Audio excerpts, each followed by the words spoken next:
In the first chapter, we are learning about passive components. Electronic components can be divided into two categories. One is passive components, second one is active components. So passive and active. How can we differentiate an electronic component whether it is a passive component or an active component? If a component, whenever we are supplying energy to that component, either it can store that energy or dissipates that energy in the form of heat or some energy. Either if it can store that energy or if it attenuates that energy, that component is called as a passive component. Either store or dissipates the energy in the form of heat. Example for the passive component: resistor, capacitor, inductor. Because we represent the current with the I, we represent the inductor with the letter L. Now when we supply the energy, the resistor dissipates that energy in the form of heat. When we give the voltage, the resistor dissipates that voltage in the form of heat. When we give the same energy to the capacitor, capacitor says, I will store this energy in the form of electric field. When we supply the same energy, inductor stores that energy in the form of magnetic field. It is like when you give me, when I give 100 rupees to one person, he simply distributes, example, if I am distributing 300 rupees notes to 3 persons. One person, after taking the 100 rupees, he purchased some item, he has taken some food with the 100 rupees. Now, second person, instead of purchasing anything, he stored that 100 rupees in the form of one object. And the third person stored that 100 rupees in the form of another object, maybe textbook. Now, first person consumed that. First person, he has used the 100 rupees to take the food or something that is not available. Now, if we ask him, where is the 100 rupees? He will tell to us, I have purchased some food and I have taken, I have consumed. Now, other two persons, if I ask to other two persons, where is that 100 rupees? Then they will show some objects. This is my 100 rupees, this is my 100 rupees. This is like when I take a gold coin, 1 gram gold coin, if I keep in my pocket, then you may see that as a gold coin. But some other person may see that 1 gram as 5,000 rupees.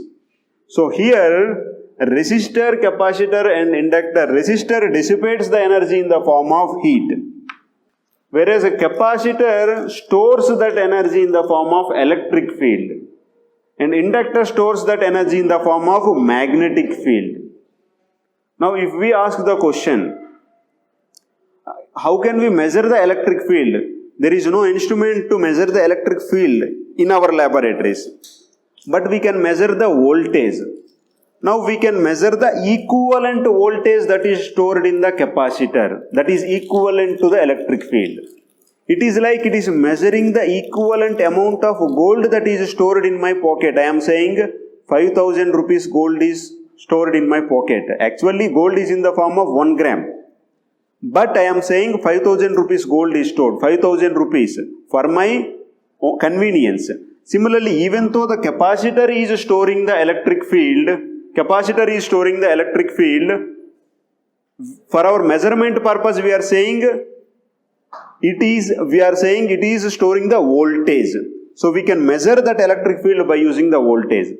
Similarly, even though the inductor is storing the magnetic field lines, for our measurement purpose we are saying it is storing the current. So if we want to store the DC voltage, you will come to know what is DC and AC. If we want to store some voltage, DC voltage, then we will call the capacitor. And when we want to store the current, then we call the inductor. So inductor is a current storage device, capacitor is a voltage storage device. Actually it is not storing in the form of current, inductor is storing magnetic field lines. Capacitor is storing electric field lines. But for our measurement purpose we are saying capacitor is storing the voltage, inductor is storing the Resistor does not store. Resistor neither stores in the form of voltage nor stores in the form of current. Okay, it simply dissipates that energy in the form of heat.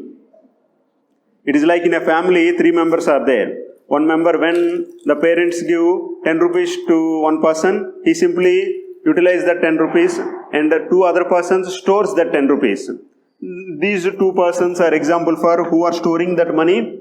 This person is an example for who is consuming that money. Okay, these devices are called as passive components because by nature they do not have any energy. They are taking the energy from the supply, from the battery. Voltage, if we give the voltage to the resistor, it converts into the heat. If we give the voltage to the capacitor, it stores in the form of electric field. If we give the voltage to the inductor, it stores in the form of magnetic field. Okay, these are called passive components. What is active component? Active component means we will learn maybe in the second year, transistors, operational amplifiers, they have the ability, even when we give the voltage signal, if we give a small signal to this transistor, they can increase the signal, they can enhance the signal. So these amplifiers comes under the active components. In the first year, first chapter, we will discuss about the passive components. We will learn about what is resistor, inductor and capacitor. Okay.